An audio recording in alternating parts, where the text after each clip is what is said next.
Happy holidays and welcome to the Comics Corner podcast with B-Lar and Danny P. Hey, everybody. This is issue 18, and we are brought to you by the CLZ app and are part of the SPDM podcast crew. Please check out the SPDM website at spdmcrew.com. There you can see all the other podcasts that SPDM offers. This week, being the holidays, we're going to talk about our favorite Christmas gift that we received as a kid. We're also going to talk to you about what we've been reading. We do our picks for today, December 26th, and another edition of new ones. So, Danny, first off, Merry Christmas to you and your family. I hope things are going well. Right back at you. And Merry Christmas. so, everybody's a kid on Christmas, I think. You know, we relive it through our kids. I know you and I are both fathers and very much enjoyed Christmas with my daughter, and hope you did with your family too. So, back in the memory bank, what was one of the best Christmas gifts you ever got? For me, I got to go back. I was probably 8 years old, and Jabba the Hutt. It was like a whole play set, and Jabba the Hutt himself, and just an awesome scene, man. And that was definitely one of my favorite Christmases. Between that and all the different Star Wars figures that came with them to go around the set, you know. Yeah, so that I'm guessing that would have been like a Return of the Jedi set. Thereabouts. Yep. Yeah. So I I have brothers, and I have my oldest brother. He is 8, 9 years older than me, and then I have a brother who's 3 years older than me. And my oldest brother decided to try and he thought he was being funny, and he told me that I was getting the Millennium Falcon for Christmas, and my brother was getting the Death Star play set that had the trash compactor and everything. And when we opened our presents Christmas morning, I actually got the Death Star and my brother got the Millennium Falcon. So my mom's pissed at my oldest brother for saying something. And he's like, but I didn't tell him what they got. I told, he thought he was in the clear. So yeah, those Star Wars gifts as kids were always great, so always brings you back to the childhood, the Star Wars stuff. Absolutely. And we didn't talk about this before, so I might put you on the spot, and I apologize if I do. I know Marvel's putting out a lot of Star Wars comics. They own the rights, obviously. Marvel is owned, Disney and Marvel are, but I also see Dark Horse still putting some out. Do they just also still lingering rights to some of the books? They do only things connected to High Republic Adventures. So everything else is Marvel, but High Republic Adventures, which is even different from what the High Republic is in the Marvel universe. That's the only thing Dark Horse does nowadays. Yeah, we had a listener ask a question about the Star Wars books and anything that we suggest and what we're reading that we like. And you and I talked about it. It was like, I really don't read any of the Star Wars comics right now. It's just something I never got into. And you were kind of like, yeah, you did in the past.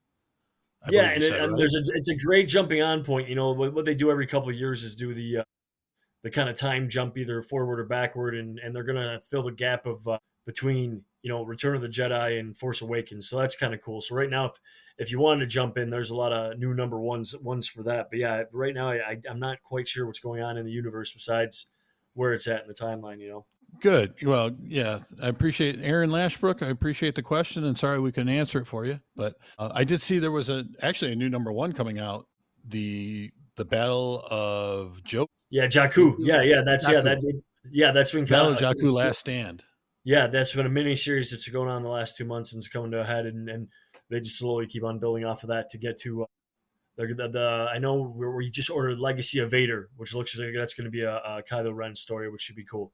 So that's Okay. going to be kind of the next place to go to. Cool. So what else? What have you been reading?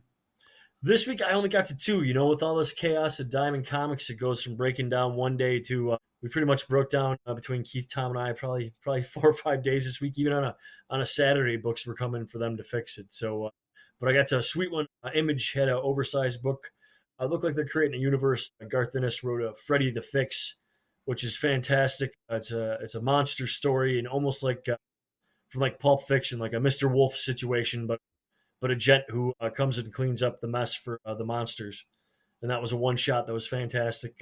Art just really very lifelike and gory, being a horror story, and that was kind of the start of the universe. There's going to be another one shot coming from that, and the other one I got to completely go a different direction was the Alligator Loki holiday special. which is just a fantastic bunch of little vignettes with, some have words, but not many of them are just short stories following the exploits of alligator Loki, which is hilarious. So for all ages, and just the art's very colorful and cartoonesque, and loved both of those. So that's what I got to this week. How about you? Yeah.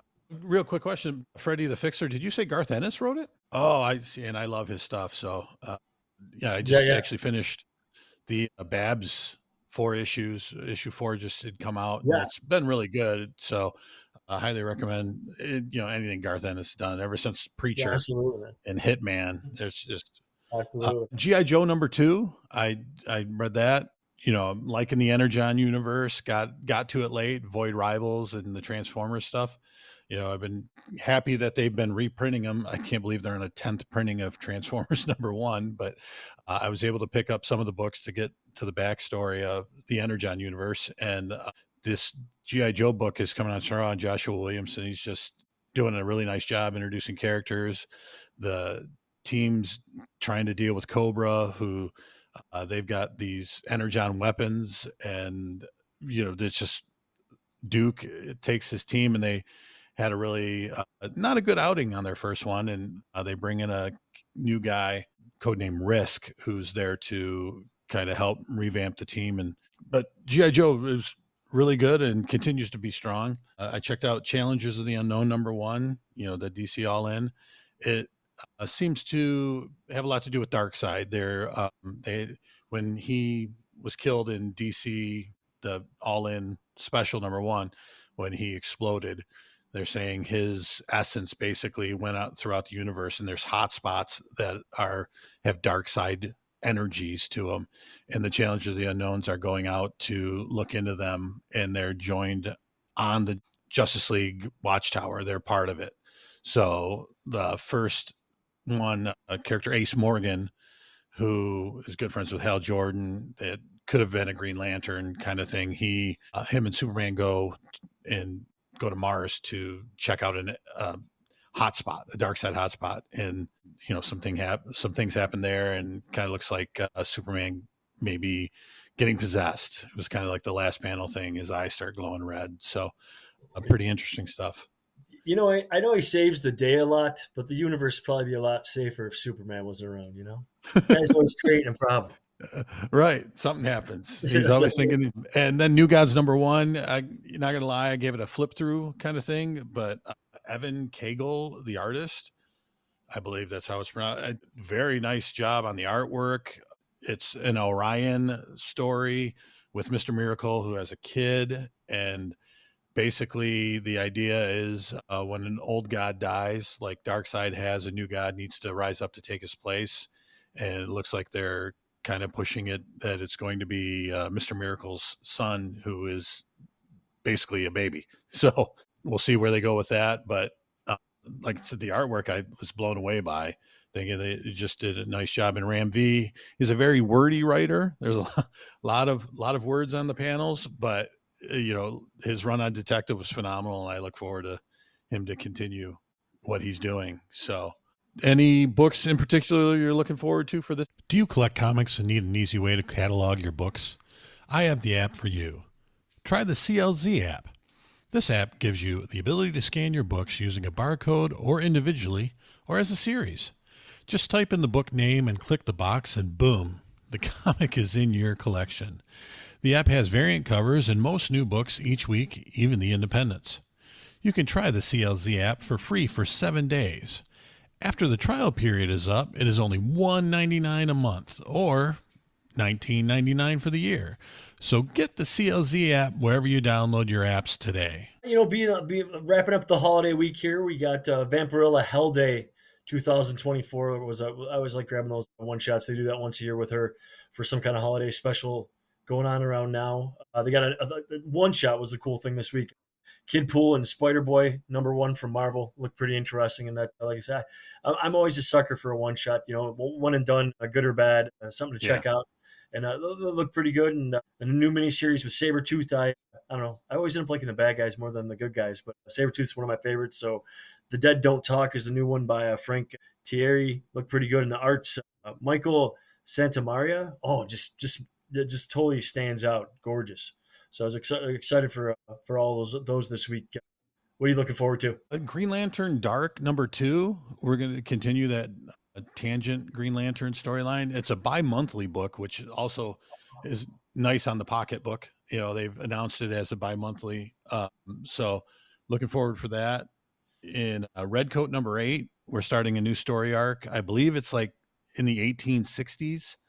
So we get learn more about Simon Pure, and then Time Slide #1.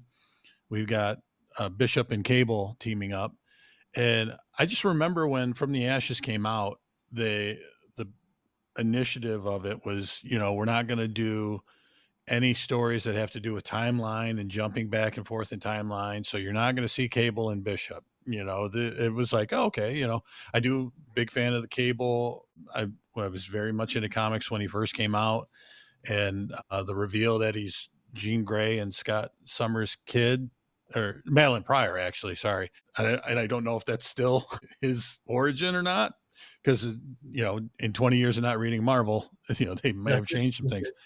But yeah, it didn't take him too long. It took him like 4 months, and all of a sudden now we're doing a story with Bishop and Cable. So, but I'm looking forward to it. We'll see how that goes. Yeah, and I think So this is more kind of the whole Marvel universe. You know, it's kind of almost that timeless they do yearly, because I don't think we're getting a timeless. I think this instead. So you know, it's kind of going through the mutant universe, and then we'll get that one page kind of showing you the future of what's supposed to happen this year. So that should be interesting. But yeah, you're right, because I think Cable's getting a miniseries too. So they didn't hold off on that very long.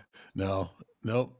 So now we just got we'll have our list. It's not a long list of #1s this week, guessing because of the holidays. But coming out today, we got Black Box #1, Catabasis. I'm sorry, not Black Box Publisher, and it's Catabasis #1. Comics Experience Publishing has Airship. DC Comics has Metamorpho, the Element Man #1. That was Element, not Elephant. And Dynamic Entertainment, the Vampirella Holiday Special that Dan talked about. Keen Spot, it's Kids These Days. Marvel Comics has a few. Hell Hunters, Kid Pool and Super Spider Boy. The Sabretooth, The Dead Don't Talk. Star Wars, The Battle of Jakku, Last Stand, and Time Slide. And that's it. Not a lot of #1s this week. But, you know, I thought, yeah, I actually think I made this comment last week, was I didn't think there'd be a lot of books coming out this week because of the holidays. And DC looks like they just pumped a ton of books out. So I was wrong on that one.